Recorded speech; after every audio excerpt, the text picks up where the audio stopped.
Une petite question de vous à moi. Est-ce qu'il vous est déjà arrivé de perdre une vente parce que vous étiez trop poli ?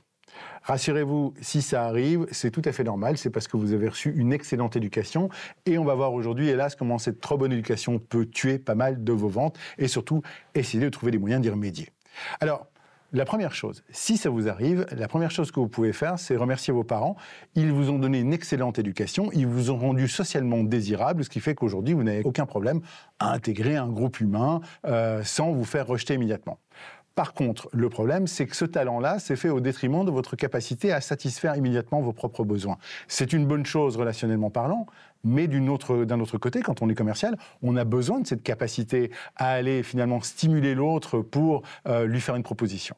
Ça va se traduire par toute une série de petits signaux qui vont notamment se produire quand vous faites de la prospection téléphonique, comme par exemple des excuses systématiques. Vous allez passer votre temps à dire « excusez-moi de vous avoir dérangé »,« désolé de tomber au mauvais moment ». Voilà, vous allez passer votre temps à vous excuser pour des choses que vous n'avez pas commises. Vous allez aussi passer votre temps à faire des remerciements infondés. Vous allez remercier l'autre de son temps ou de son intention, alors que jusqu'à preuve du contraire, vous êtes là pour lui offrir quelque chose et pas l'inverse.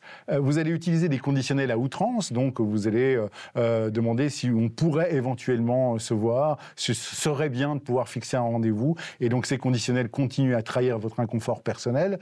Vous allez utiliser des mots minimisateurs comme une petite proposition, une légère modification, et vous allez faire le tout avec un ton de voix qui est relativement aigu et faux. Et c'est très très visible. Si vous prenez le temps de temps en temps de vous enregistrer ou de vous filmer, vous allez voir la différence. D'ailleurs, c'est un exercice que je vous propose.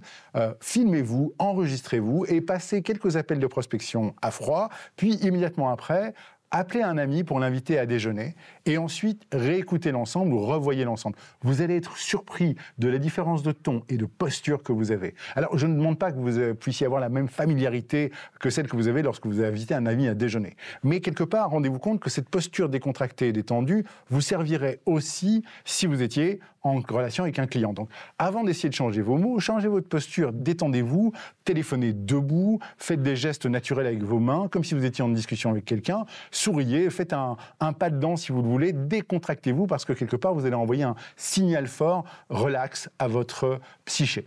La deuxième chose que je vous propose, c'est faire le bilan sur la valeur que vous proposez. À l'image de cette vidéo virale, où un New-Yorkais essayait de distribuer de la main à la main des petits lingots d'or d'une valeur de 2000 $ à des gens qui refusaient, eh bien, prenez conscience du fait que les gens qui refusent de vous écouter par méfiance se privent simplement d'une belle opportunité. Et c'est d'abord dommage pour eux. Pour vous, c'est totalement insignifiant. La pire politesse en fin de compte, la pire impolitesse en fin de compte, ce serait de priver vos clients de la valeur que vous pouvez leur offrir. Alors, je vous propose ceci. Je ne vous demande pas de remplacer votre politesse par plus de rudesse ou même plus de familiarité, mais simplement par un peu plus de générosité. On se retrouve bientôt pour une prochaine consultation de Dr Sales et n'oubliez pas que la santé de votre entreprise dépend avant tout de la santé de vos ventes.